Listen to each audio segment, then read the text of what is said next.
Ladies and gentlemen, welcome to this special interview. Today we have a returning guest to the show, Brian Ochsner. Brian is a friend of Silver Doctors. He's a Kansas wheat farmer. He's an economic analyst. He's a health and wellness educator. And I gotta tell you, 6 months ago, Brian told us that there would be enough food to go around, but he told us that the challenge was going to be affordability. And my goodness, if it doesn't feel like you're getting sucker punched in the gut every time you step into a Walmart or a grocery store, well, you must have a maid doing the shopping and taking the blows for you. Now, making matters worse, we've got continued global supply chain disruptions. We've got a pesky virus that apparently isn't done with us just yet. We've got governments going green, and we got a fragile society that's held together with stimulative duct tape and Band-Aid handouts. So we got to make some sense of what's going on and discuss all of these challenges moving forward. And I can't think of a better person to chew on these topics with than Brian Ochsner. Brian, I'd like to thank you for joining us again on Silver Doctors. Thanks, Paul. Glad to be here. Now, Brian, we spoke 6 months ago, and my goodness, I just pulled up some of these charts today, and I was looking at wheat, and from a year ago, wheat's up over 13%. Corn is blowing my mind, Brian. I was looking at the price of corn a year ago in April. Corn was $300. Today, it's over $575, Brian. I mean, is my grocery store bill going to literally double here over the next couple months? I mean, what is your general current assessment of the food supply, what you're seeing with food production, what's going on with all these massive, crazy price increases? Just give us your overall assessment of the state of the food industry in the United States, Brian. You bet. I think that we're seeing the inflation of food and everything else is the effects of all the borrowing, spending, and money printing we saw in 2020 in reacting to the virus shutdowns and everything else, trying to revive the economy. So that was going to be already baked into the cake. I can only speak for the grains as far as supply and demand and the fundamentals. And the fundamentals for farmers really haven't changed. We still have, less foreign demand, and the United States is only the fifth largest wheat producer in the world. The EU is number one, China's number two, India's three, Russia's four, and we're five. So there's not much, as far as trying to negotiate trade deals, there's not much upside to removing the needle for prices for those, just to ship to those markets. But yeah, and as far as supply of grain, there's plenty. I drive through Kansas, Colorado, and western Nebraska, and I consistently see large piles of grain still on the ground from last summer's harvest. So the supply of grain isn't a problem. There's plenty of grain available.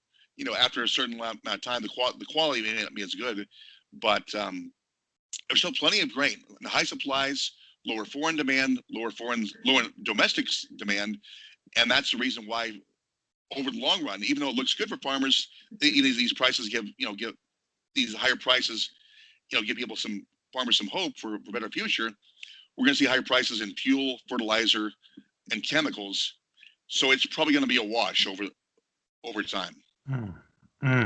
That's kind of not what I wanted to hear, because that's not really even keeping up with these price moves. So that sounds like that's a challenge in and of itself, which is what I want to lead into, just about this whole inflationary nature of things. Because, you listen to Jerome Powell talking, and 6 months ago, you were telling us about how, you were paying the cash price at the grain elevator, and it was pretty elevated. And Jerome Powell's like, oh, there's no inflation. Now, all of a sudden, he's saying, well, there's a little bit of inflation, but it's transitory, right? So now the buzzword is that it's transitory. But these prices have been going up for a year steadily. And I guess just the question is, with fuel going up, with these extra additional costs that you're saying could make it a wash, I mean, isn't it permanent or something like that? Or what is going through your mind when Powell says it's transitory in relation to what you see, what you feel, and how do you think it's transitory, Brian? Not at all. I really don't care what the Fed says at this point, because what they've done, we've borrowed and spent and printed so much money over the last few years, especially last year. This is already baked in the cake. I mean, it's kind of like, if you go on a 3-day bender, you're not going to be able to avoid the hangover. It's gonna come eventually once you sober up. So I think trying to borrow, spend, and print our way to prosperity is like drinking your way to sobriety. It's just impossible. You can't do it. So I think the Fed is pretty much they printed themselves into a corner, so to speak. They don't have anything. They're out of they only have one trick. They're a one trick pony. All they know has print money, print money, print money, and that's it. And and there's no way that's in the history of world finance and currencies, that's never worked. That's always ended ended in economic pain. Mm-hmm, mm-hmm. Yeah, because that's my feeling too, is that no, it's not transitory because it's always requiring that more money printing. So it's only transitory in the sense that the prices that we see now are transitory because they're going to be higher in the future, if that even makes sense. Right, right. And one thing I'll add to that is that the way the system works, you've probably heard the saying inflate or die. With the way when people were disappointed in Trump because he didn't try to get the spending under control or balance the budget, the way the system is set up, our fiat currency system, there's no way they can really reduce the spending and try and get it into accounting or economic balance, because if they did that, that would commence the collapse earlier.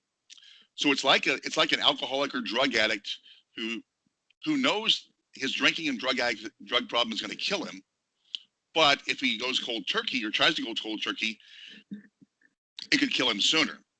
So that's kind of the catch-22 we're in, and the dilemma we're in as far as economic policy goes. It doesn't matter. I mean, people who expect politicians to save the day, it's impossible. This is the system, or the conundrum we're in, and they're going to keep printing and printing and printing until it doesn't work anymore. And then we have to I don't know what's going to be on the horizon, how we're going to reset, but probably look back at Weimar Germany for similarities. Seeing how history rhymes, if not repeats itself. And it's interesting that you're talking about the government involvement, because that's actually the next topic that I want to touch on with you here. Because, a lot of people don't understand this or know this, but back during World War II, there was food rationing, and people had to have these little coupon books that told them how much butter they could get, how much meat they could get, how much sugar, flour, all of those things were severely controlled. So that was back in World War II. And, everybody talks about going through this pandemic as, going through the greatest challenge since World War II. So in my mind, alarm bells are ringing off. That's one thing. Another thing, with the Trump administration, I remember like the Defense Production Act became a buzzword again. And I remember like I think it was that Chevy plant in Lordstown, Ohio, that they converted into making like ventilators or respirators or something like that. And now there's this whole Green New Deal thing. So here's my concern, and here's my question. My concern is just that the government's going to come in and do something to help us all out, but really they're just going to mess it up. So like, are there challenges that are coming? Because, Trump, at least superficially, was talking about, doing things for the farmers and for the industry and for big ag and for agriculture and all of that. With Biden, kind of seems like either an afterthought going on with after all these Green New Deal policies. So not to get political in that sense one way or another, but just in a sense that, is the government going to help things out, or is it just going to make things worse? Or what are your thoughts about that, Brian? Well, the government still is trying to quote unquote help things out through more subsidy payments. Although I thought the Biden administration wouldn't be as ag friendly as the Trump administration was, that's been proved wrong in the short term. There's even in his the short time he's been in office, I know farms have received at least one more round of stimulus payments, and there's another. I think they call it a PPP loan or grant, which is, it's a very low interest. It's kind of another subsidy. It's a forgivable loan, the terms of it. Like around $15,000-$20,000. Farmers can apply for it, and there's a good chance it's, you won't have to pay it back. So it's kind of the short-term Band-Aid. What government knows how to do is just, print more money, try to prop things up, and that'll work in the short term. But again, in the long run, I think it's it's probably not going to be the solution. Mm-hmm, mm-hmm. Very interesting. And one of the things that I also think about is it's interesting to me because when everybody's talking about this concept of infrastructure, because that's also the buzzword, they're talking about bridges and high speed rail, like we're all going to start traveling across the country in a high speed rail or something like that. But they're not really talking about just the whole food industry in and of itself, right? I mean, that's like a major part of infrastructure if you think about it. So just in general, where do you see problems with the infrastructure in general?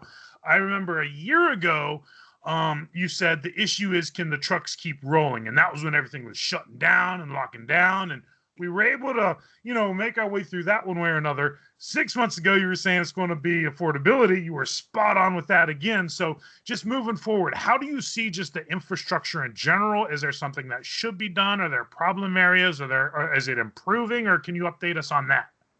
Sure. And I said before, I think our system has been our ag and food system has been dependent on being able to transport food and materials and goods long distances affordably. And where the inflation comes into play here is if we see even higher inflation come into play that affects the truck's ability to transport food from point A to point B, they may not be able to transport it as far. So I think over time, as we see, the transportation costs get more expensive, we're going to start to see maybe an incentive for more people for more local and regional manufacturing and processing plants for agriculture. And it would be better for the farmer because they'd probably get more money for the for their crop, and it would be better quality food as well if it's done correctly. As far as the infrastructure, from what I see on the roads and highways, yeah, they're not great. I mean, there's some roads that are better than others. I don't think it's really going to affect the ability of the trucks to get from point A to point B. But the energy inflation, especially when it comes to fuel and transportation, I think it could be eventually the end of what I call the 500-mile loaf of bread. Let's say a farm in Western Kansas harvests the crop, it's shipped to Denver, it's processed into bread and baked goods there, and then it's transported another 200 300 miles back to the original place it came from, which is kind of crazy when you think about it. So I think the energy inflation is going to be the key, and that will encourage, hopefully, I think it'll be a good thing. It'll be a painful adjustment, but it'll get people it'll encourage more local and regional food processing and manufacturing. Now, this is fascinating what you're saying because a couple things are coming to my mind right now. We used to live in El Paso, Texas, and I was checking the weather there, and it's like 90 degrees, and boy, that sun feels like a laser beating straight down on you. And it's a desert, right? Your yard is literally a bunch of rocks, and it's not like what type of grass you want. It's what color of rock do you want for your yard. So my point there is that with what you're explaining, it seems like there's going to be some areas of the country where if you're not closer to that food source, then you're going to be paying a lot more elevated prices than people that are closer. That's point number one. Point number two that I'm thinking about is we kind of have to sort of dial down our expectations a little bit because, I'm thinking about mangoes and papaya and star fruit and all this exotic stuff. And, maybe it's not going to be that we can have that stocked fresh in our grocery stores all the time. Maybe we have to just have, a smaller variety of the stuff that we're able to produce here in the various regions of the United States. So I don't know if any of that made sense, but do you have anything that you would want to add on to those points I just made there, Brian? Yeah, you bet. I think this could open up an opportunity for savvy entrepreneurs and savvier small farmers. And like you said, I grew up in Western Kansas, which is a semi-arid area. It's not quite as dry and desolate as El Paso is, but we probably get about 20 inches of precipitation a year. Not exactly a lush desert or a lush Garden of Eden, if you will. So we're kind of limited to what we can grow out there. However, if people can learn to grow their own crops during the summertime, or do certain kinds of produce, or have indoor greenhouses or hoop houses, and do it that way, that could fill in the gap of some of the with some of these fruits and vegetables that may not be as readily available from long distances. Mm-hmm. Very interesting. Now, one of the things that I like to do is, put on a tinfoil hat from time to time. So, just this little one question that I want to throw at you because you see these articles popping up. And I don't know if you're going to have a opinion on this one way or another, but you see the articles popping up saying China's buying up all the farmland or Bill Gates is buying up all the farmland or like what are we even to make of this? Is this a big nothing burger? Is this to ready to take over the food supply and poison us all through genetically engineered apples or like are we to make anything out of that or does that have consequences for the American consumer one way or another? Great question. And the answer is I'm not totally sure. I think Gates' play in the farmland may be more of an investment play because when you look at the different investment classes like stocks, that's a crapshoot. It's so volatile. It's so uncertain. The fundamentals are not good, but with the money being pumped into the market short term, yeah, it's gonna keep the stock prices going up. Bonds don't pay very much as far as interest goes. Same with CDs or money markets or savings accounts. Metals are a hedge against inflation, which I think but they're kind of like a wealth insurance policy. They're really not an income producing asset. So farmland is kind of like the last man standing. It's a productive asset, and you can rent it out and get consistent income from it. But knowing Gates's background and his interests, I think there could be some. He could want to grow food on this farmland he's bought. The question is if he knows how to effectively grow it, or if he hires farmers to know how to effectively grow it. Um, Over the last couple of years, I've looked at the way we're growing food in America, and using a lot of petroleum products, a lot of chemicals, and I don't like what I'm seeing. It's not very. I think it's the benefits don't really outweigh the costs. It's not sustainable from a long-term standpoint. It's not good for the soil, and that's why I think we need to make some adjustments. I think American farmers need to make some adjustments in how we grow food. Mm-hmm. And that's very interesting because I would agree with all of those points that you said. Now, so the question is like, what kind of adjustments? Like, what are some of the things that like a farmer such as yourself could do? Like, who's not like a giant corporation that grows the peaches and cans the peaches and sends it to the USDA to give to the prisoners. Not like that kind of operation, but just like normal people and normal farmers. Like, what are some of the things that can be done to kind of counter this? Reliance on oil and just kind of like this labor and energy intensive way of farming. What are some things that can done? Are you doing anything there, Brian? Well, I'm attempting to. On our family farm, it's um, I'm not the only one that makes the decisions. So, and folks, my family's kind of resistant to change, so haven't had much success there. But there are farmers that are going a more organic route.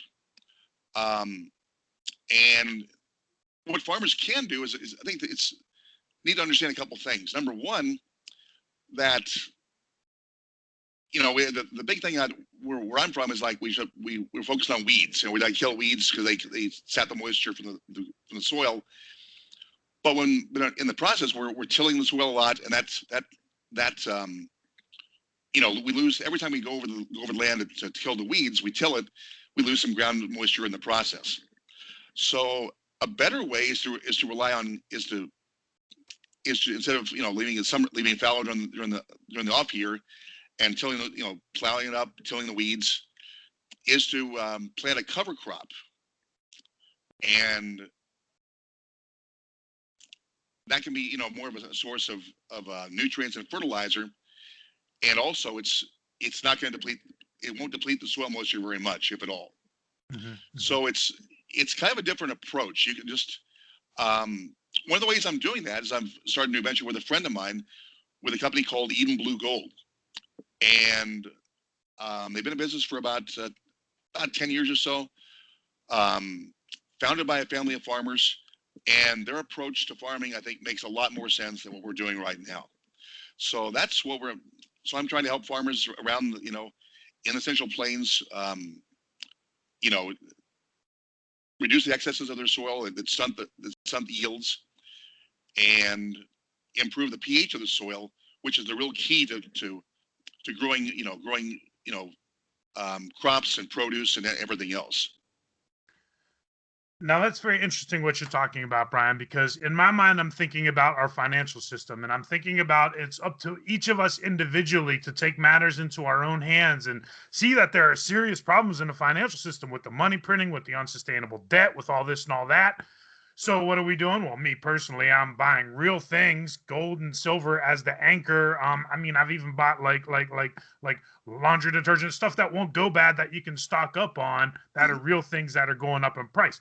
But if I can translate that into farming, what it sounds like I hear you saying is that like farmers need to kind of take things into their own hand, because if you're just going with the flow, year after year after year, decade after decade after decade, you could get stuck in something that all of a sudden, what if the energy is not available, or what if it's not affordable?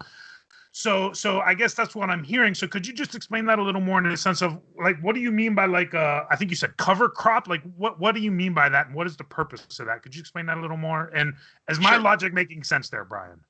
Yeah. It's a little, this is kind of a little of a kind of inside baseball or inside agriculture. If for somebody who's new to it. So basically, how we traditionally run, raise crops in Western Kansas is we raise hard red winter wheat.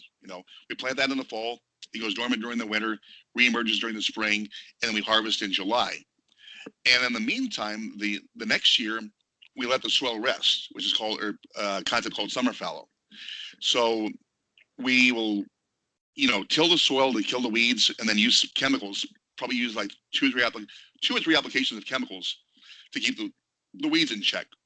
And it goes back to the cost of energy. It takes diesel fuel to power the tractor, to run to till the soil, and that's what we've been doing the last few years. The challenge with that is it hasn't been very profitable. So the lack of financial success is one reason to consider something different. And number two is it's better for the soil and better from a resources standpoint. So with cover crops, so instead of having summer fallow, you're a summer fallow, the next year, so you you harvest in July, and then the next spring, plant a spring crop, like could be milo, could be like oats, okra, one called hairy vetch, a variety of cover crops that will, once, that grow during the spring and summer, you harvest in late summer or the early fall, and you just basically swat them, and they just, the plant just will degenerate in the ground and improve the soil quality, and you get your nutrients naturally that way, instead of injecting, top dressing or liquid chemicals or fertilizer. Very interesting concept, and it almost seems like it's like a free way of treating it. Like obviously you have to grow it and stuff like that, but like you're not paying for the chemicals, you're letting the plants do their own work in the soil. Which leads me to ask, like, because we see the things about like, oh, lumber has added the $25,000 to the cost of a brand new home for construction, and we feel gas prices going up and this and that. Have like the prices of these fertilizers and things skyrocketed like that, or how are those input costs working out? Or is it like, does that make sense there, Brian? Oh, absolutely. We haven't seen the pain yet in fertilizer prices yet. But I think we're fixing to, as they say in Texas, later on this year. So with farming, you can lock in prices earlier in the year to better manage costs. But I think there's just absolutely no doubt, just like we did with grains, like we're seeing with lumber, with everything else. The consequences of all this money printing and borrowing and spending is going to show up in fertilizer and chemicals as well. Mm-hmm, mm-hmm. Unfortunately. So yeah, add this on to the transitory inflationary pressures, Brian. Right, the short term, as Jerome Powell says. Yeah, right. My goodness. So, Brian, as we're moving through spring here, so what are some of the things that you're doing, and what are the things that you're looking at the most that are on your radar as you're moving through spring here? Whether it's in a macro sense for the economy in general, or whether it's in a personal sense for like food production in general, just what are some of the things that are on your radar as we move through spring in 2021, Brian? Well, from a macro standpoint, I guess I think just I've kind of explained it pretty well. I think we're going to see higher prices continue to happen. The fuel and diesel prices may not be as much because I think it's over the past year this coronavirus shutdown has affected the economy, so you're not seeing much traffic on the roads in some cases. So for the short term, the fuel and diesel prices we may not see those rise as much. But obviously, as we saw the Biden administration, 86, the Keystone Pipeline, we're seeing the effects of that and the money printing. So I think we're going to continue to see higher energy prices, maybe not quite as much because of lower demand for driving, because of a weakened economy. And from a farming standpoint and from ag standpoint, I'm looking at different, produce and crops, people can grow locally. There's plenty of demand. There's like local restaurants that instead of buying from Cisco or their local food supplier or the regular food supplier, they could buy locally, and that'd be a win-win for both. It's better for the restaurant, get fresher produce, and better for the producer. They can get higher prices than they can selling maybe at a farmer's market or anywhere else.